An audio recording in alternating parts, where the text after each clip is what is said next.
Once upon a time, in a land far away. I'm Katrina. And I'm Jeff. This is the Fairy Tellers Podcast. Myth, legend, folklore, fable. We explore what they say about cultures then and now, Grab a hot cup of cocoa and a comfy seat while we tell you a tale.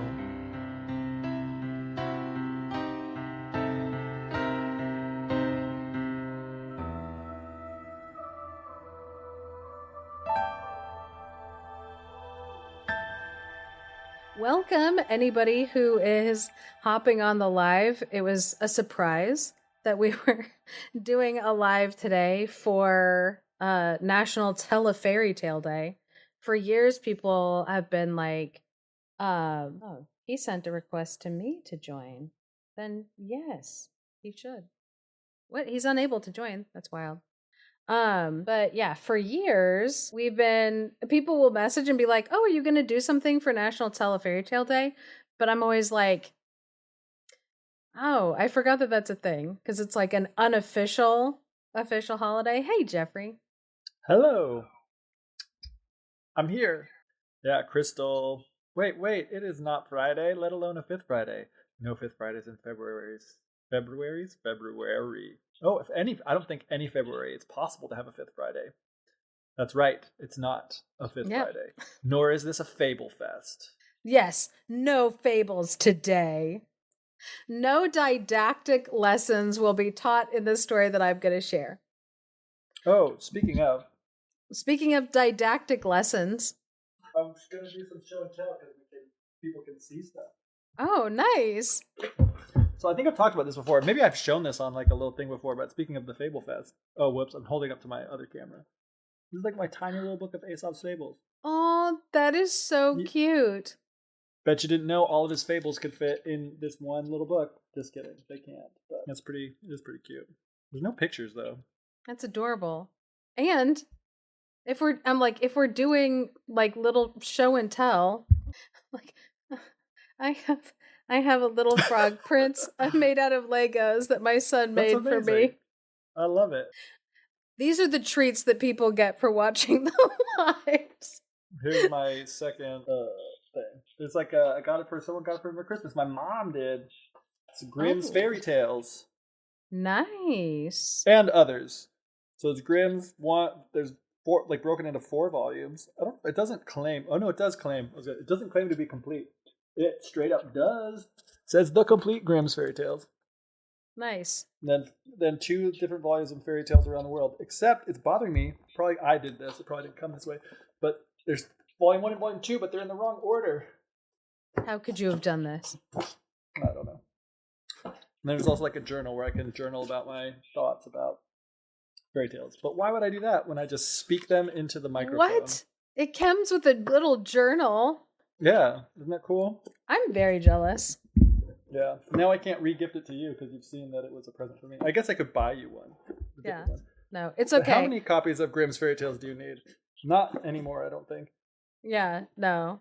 Because I'm like, this one is my Jack Zipes, which, Jack Zipes, an important person to bring up on National Tell a Fairy Tale Day, just because... This as like a reminder. I don't know if people have seen this, like, image will kind of like make the rounds. It's not quite a meme, but it'll make the rounds. It's a quote by Albert Einstein that says, like, if you want your children, I think it's like, if you want your children to grow up to be smart, read them fairy tales. If you want them to grow up even smarter, read them more fairy tales.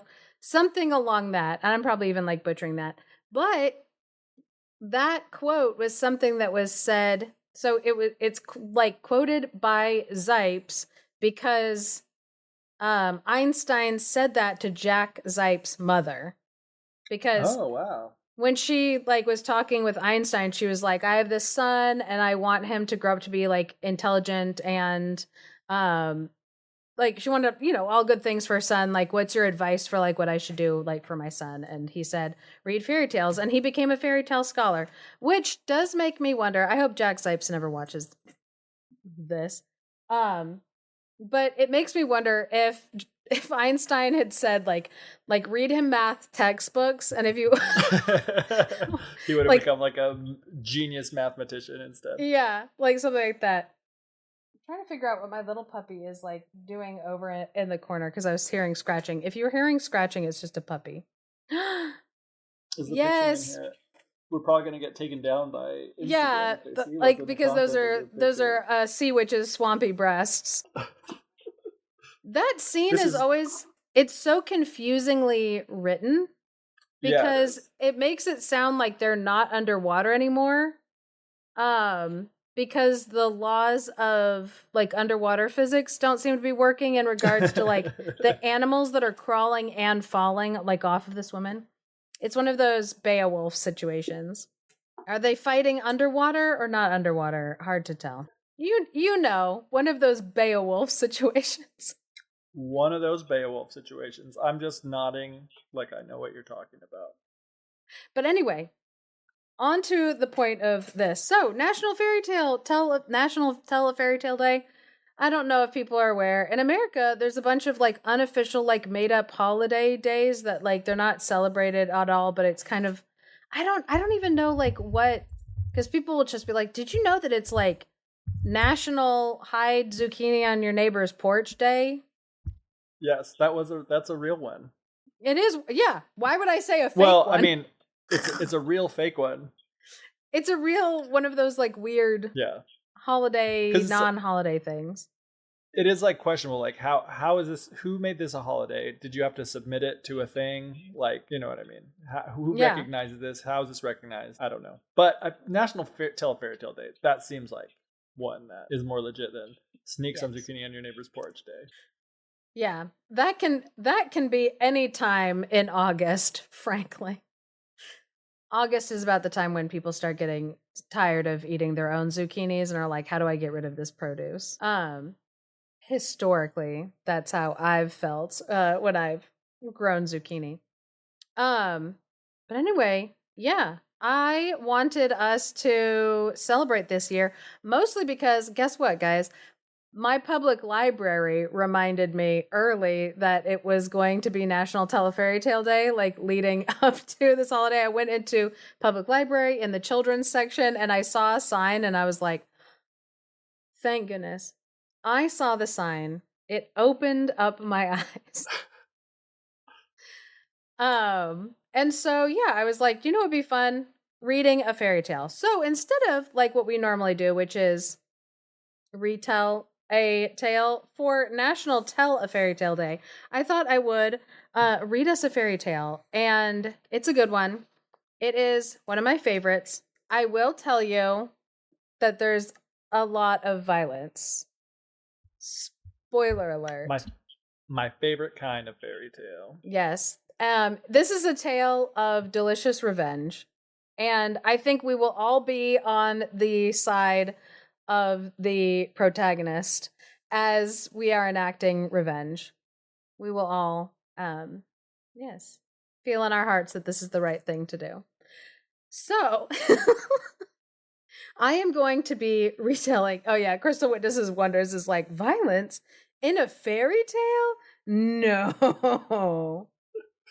She also said that we might need to grapple with the fact that we grow too much zucchini in this country, to which I reply, we might need to grapple with the fact that we eat too little zucchini. We eat too little zucchini. Indeed. We don't grow too much. We eat too little. My mom found a recipe to turn zucchini into the base for like an apple pie or an apple crumble. And I remember you telling me about this. It changed my life, Jeffrey. Yeah. Like fully changed my life. Because there are some things, because listen, sometimes my mom has made some like very suspect things. For instance, baked bean brownies, where she's like, oh, you use baked beans, like I think instead of like flour to cut down on like the carbs or something in it. Guys, it tastes like chocolate refried beans. Which delicious. Which I'm like, I'm sure that's somebody's yum. I will not yuck their yum. It wasn't for me. So she's made some things in the past where I'm like, that ain't it. But Zucchini replacing apples in an apple pie and an apple crumble. It worked. Game changer. But I feel like we've started to lose the plot. Yes, that's true. Sadly, these tangents are usually what gets removed from like the main body of like the podcast. Again, that's the joy of the lives. See us at our most unhinged and unfocused. Yes. So, oh yeah, Crystal witnesses wonders. She says she's allergic to apples. So yeah, the zucchini thing, that might be the fix. All right. So anyway, this story is called The Dog and the Sparrow. There once was a sheepdog. I'm gonna tell you guys, don't get attached to this dog, just for your own hearts. For the sake of your own hearts. There once was a sheepdog whose master was cruel and let him starve. When he could no longer stand it, he departed sadly. Along the road he met a sparrow who said, "Brother dog, why are you so sad?" "I'm hungry and I have nothing to eat," the dog answered.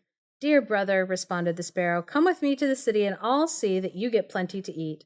So they went into the city together, and when they came to a butcher shop, the sparrow said to the dog, "Stay here.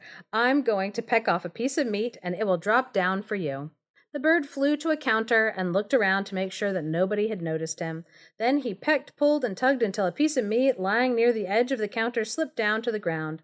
The dog grabbed it at once, ran into a corner, and devoured it. "Now come with me to another shop," said the sparrow. "I'll get you one more piece so you'll be full." When the dog had eaten the second piece, the sparrow asked, "Brother dog, have you had enough?" "Yes, I've had enough meat," he answered, "but I still haven't had any bread." "You'll get that too," said the sparrow. "Just come along with me." So he led him to a baker's shop and pecked at some rolls until they tumbled down, and when the dog desired even more, the sparrow led him to another shop and fetched more bread for him. After that had been consumed, the sparrow said, "Brother dog, have you had enough now?" "Yes," he answered. "Let's take a little walk outside the city." Then the two of them went strolling down the highway, but the weather was so warm that after they had gone a little way, the dog said, "I'm tired and would very much like to sleep." "All right, just go to sleep," answered the sparrow. "In the meantime, I'll sit down on a branch." The dog lay down on the road and fell soundly asleep. The end. Happy day. No, just kidding. It's about to go downhill, guys. While he lay there and slept, a wagoner came along with his wagon loaded with 2 barrels of wine and drawn by 3 horses. The sparrow realized that the wagon was heading straight down the lane in which the dog was lying, and that it was not going to swerve. "Wagoner, don't do that, or I'll make you a poor man," the sparrow cried out. Why he didn't wake up the dog, I do not know. You won't make me poor," the wagoner bellowed as he whipped the horses and drove the wagon over the dog, killing him with the wheels. Jeez. Anger is filling my soul. "You've run over my brother dog and killed him. That will cost you your wagon and horses," exclaimed the sparrow. "Don't make me laugh. My horses and wagon," said the wagoner. "You can't do anything to harm me." He drove on, but the sparrow crawled under the canvas and pecked at one of the bung holes of a barrel until a bung came out. Guys, this is my favorite fairy tale because I get to say bung hole. I did not know what a bung hole was until I read this story, because the only time I had heard the word bung hole was in the context of like Beavis and Butthead, like and calling somebody a bunghole, and like I had like no idea. But a bunghole is a hole on the side of a wine barrel that's like corked, that you release like air gases like out of, as like part of the process of like making the wine. But if you peck out the bunghole while it's laying on its side in the back of a wagon, like Sparrow is doing, it's less advantageous for the wine. So yes, crawled under the canvas and pecked at one of the bung holes of a barrel until a bung came out. Oh, the bung, if anybody didn't know, is the cork of this. Yeah, this is a fairy teller's origin story tale, honestly. I rewrote this story back when it was like a blog where I was rewriting tales and like doing like memes and stuff. And even deeper lore, read this story to my sister when she was living with me, and we laughed and laughed. And then my husband woke up and was like, "What are you laughing about?" And then I retold him the story really fast, and we laughed even harder because it's a really good story. True story of the story of the fairy teller's origin story. Anyway, back to bungholes. Then all the wine ran out without the wagoner noticing it. Only after he turned around at one point did he realize that the wagon was dripping. So he examined the barrels and found that one was empty. "Oh, poor me," the wagoner cried out. "Not poor enough yet," said the sparrow, and he flew down onto the head of one of the horses and pecked its eyes out. I don't think the horse deserved that. Well, I don't know. No. The horse didn't swerve either. Just kidding. That's true. Yeah, we're all full of vengeance. It's fine. When the wagoner saw that, he pulled out his axe and tried to hit the sparrow with it, but the bird flew into the air, and the wagoner instead struck his horse on the head, and it fell down dead. "Oh, poor me," the wagoner cried out. "Not poor enough yet," said the sparrow, and when the wagoner drove away with 2 horses, the sparrow crawled under the canvas again and pecked out the bung of the second barrel so that all the wine flowed out. When the wagoner became aware of that, he cried out once more, "Oh, poor me," but the sparrow answered yet again, "Not poor enough yet." He flew down and landed on the head of the second horse and pecked its eyes out. The wagoner ran over and took out his axe, but the sparrow flew up into the air and thus caused the wagoner to strike his second horse dead. "Oh, poor me!" "Not poor enough yet," said the sparrow, who landed on the head of the third horse and pecked its eyes out. The wagoner swung his axe at the sparrow in rage without bothering to look around. However, he missed the bird and struck his third horse dead. Turn the page. Did anybody ever listen to those? Like beep, like those books where it's like beep, and then you turn the next page. I hope everybody did. Or my joke was dumb. "Oh, poor me," he cried out. "Not poor enough yet," answered the sparrow. "Now I'm going to make you poor at your own home," and he flew off. The wagoner had to leave the wagon standing there and walked home, highly annoyed and furious. "Oh," he said to his wife, "you can't imagine the bad luck I've had. The wine ran out and all 3 horses are dead." "Oh, husband," she answered, "a wicked bird has flown into our house. It's brought all the birds in the whole world together, and they've descended on our wheat in the loft and are eating it up." The wagoner climbed up to the loft, and there he saw thousands of birds on the floor eating the wheat, and the sparrow was sitting in the middle. "Oh, poor me," the wagoner cried. "Not poor enough yet," answered the sparrow. "Wagoner, it's going to cost you your life." And the sparrow flew off. With all his property gone, the wagoner now went downstairs and sat by the stove feeling angry and bitter. Then the sparrow landed outside his window and called out, "Wagoner, it's going to cost you your life." I love this little bird taunting him. Like, yes, add to the terror. Love it. Now the wagoner was furious and blind with rage. He chopped the stove in 2 and continued to chop all the furniture, the mirror, the benches, the table, and finally the walls of the house, all in an effort to hit the sparrow, who flew from spot to spot. At last the wagoner caught the bird with his hand. "Do you want me to kill it?" his wife asked. "No," he yelled. "That would be too merciful. I wanted it to die a more cruel death. I'm going to swallow it." All right, you freak. Then he took the bird and swallowed him whole. However, I don't know why he swallowed the bird. Perhaps he'll die. However, the sparrow began to flutter inside his body and fluttered and tittered and fluttered and fluttered inside him. He swallowed the bird because he was mad. Sorry. I just wanted to continue on this song. Okay.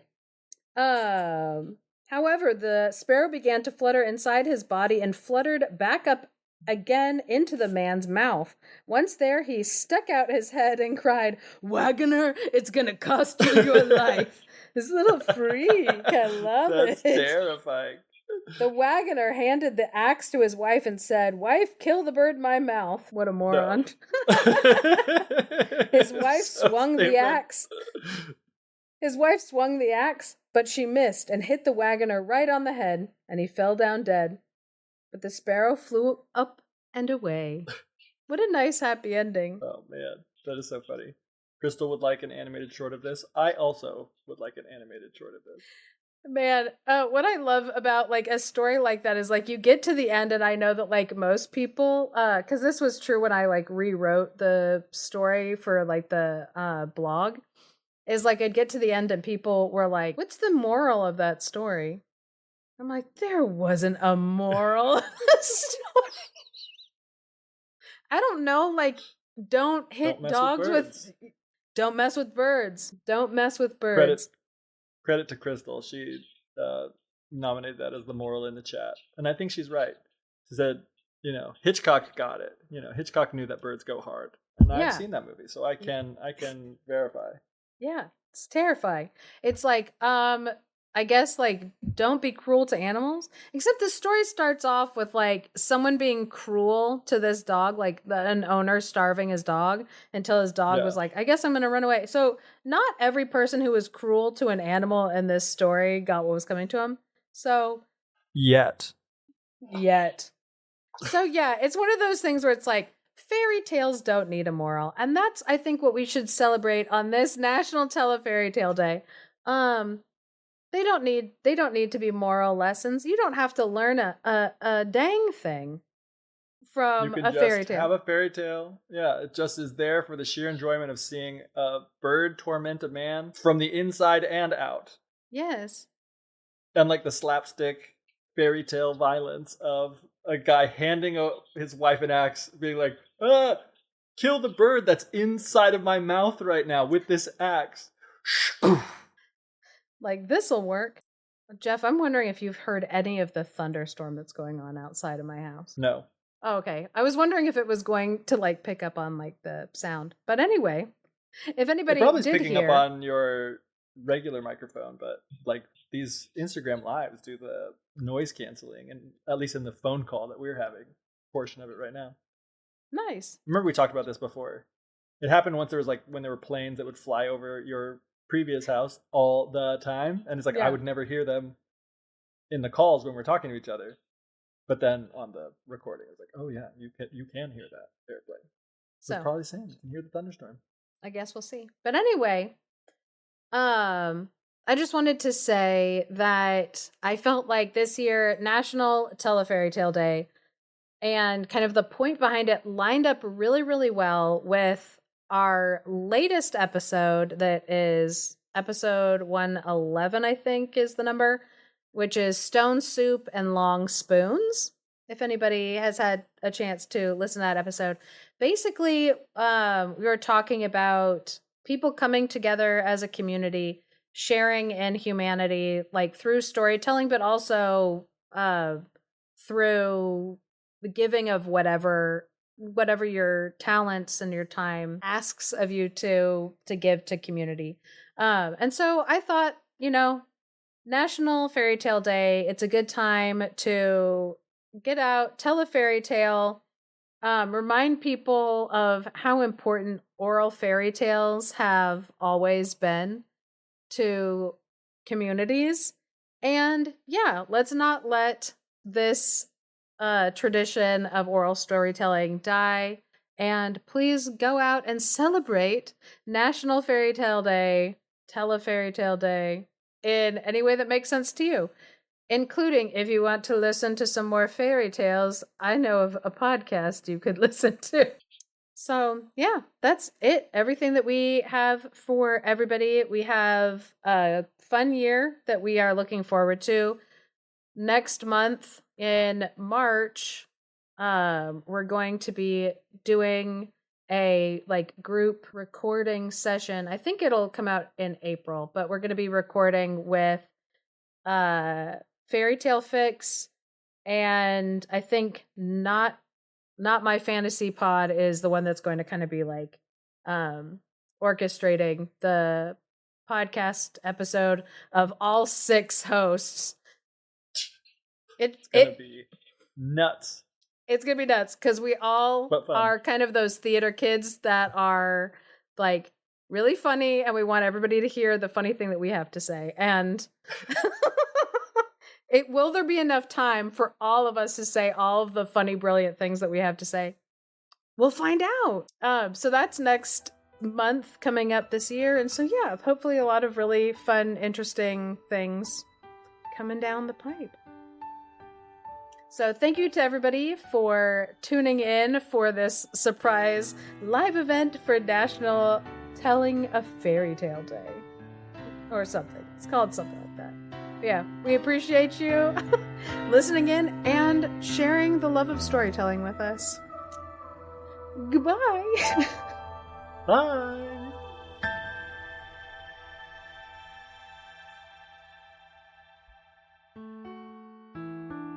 Thank you for listening to The Fairy Tellers. If you enjoy what we're doing, please leave us a review or share us with your friends. For access to exclusive bonus content, consider supporting us on Patreon at patreon.com/thefairytellers. Special thanks to Andy Forey for our music and to Clarice Inch for our artwork. And of course, a big thank you to all our patrons. Without all of you, this show wouldn't be possible. Good stories pay little attention to cultural or linguistic frontiers. The student of story collections find themselves adrift on an ocean of stories, an ocean which is boundless, deep, and ceaseless in motion. Robert Irwin.